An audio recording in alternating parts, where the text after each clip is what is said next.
ఈరోజు ఫుడ్ లైవ్లోనే వండుకున్నాను. ఈరోజు లైవ్ వీడియో చేశాను. అయితే 3,40,000 మంది చూశారు. బహుశా నా వంట నచ్చిందేమో, వాళ్ళని నేను ఇంప్రెస్ చేస్తున్నానేమో తెలీదు. కానీ మీ అందరికీ ధన్యవాదాలు. నాలో ఉత్సాహాన్ని నింపుతున్నారు. నాలో తెలియని కొత్తదనాన్ని నా నుండి మీరు ఆశిస్తున్నారు. అదేవిధంగా నేను కూడా కొత్తదనాన్ని కోరుకుంటున్నాను. నేను కూడా ఇంకా ఏదో చేయాలి అనే తపన నాలో కూడా ఆ తపన చాలా పెరిగింది. అయితే నేనే లైవ్లో చేస్తున్న ఫుడ్ని మీకు చూపిస్తాను. సో కళాయిలో ఉంది, నేనే వంట చేసుకొని నేనే తింటున్నాను.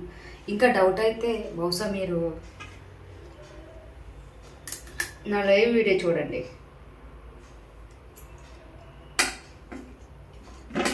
చాలా అంటే చాలా చక్కగా చేసుకున్నాను.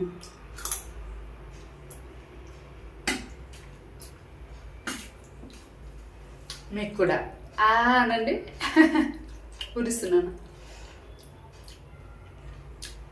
మీరే చెప్పారు తెలుసా ఇదంతా. నా సబ్స్క్రైబర్స్ ఏనండి, లైవ్ చూస్తున్న వాళ్ళే చెప్పారు. వైట్ రైస్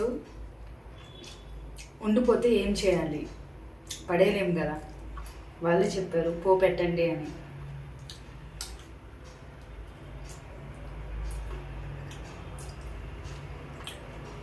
చాలా బాగుంది. మీరు కూడా ఒకసారి ట్రై చేయండి, చాలా బాగుంటుంది. ఎల్లుల్లిపాయలు తీసుకున్నాను, పచ్చిమిర్చి, ఆనియన్స్ వేపేసాను, జీరా వేసేసాను. తర్వాత కొంచెం పల్లీలు ముందుగానే వేపుకొని పక్కన పెట్టుకోవాలి.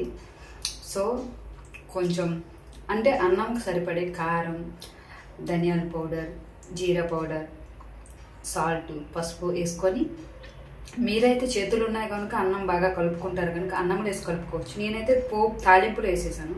బట్ కరివేపాకు మర్చిపోకండి, చాలా బాగుంటుంది. సో ఒకసారి ట్రై చేయండి. నువ్వుల పొడి కూడా వేసుకోండి లాస్ట్లో, చాలా బాగుంటుంది.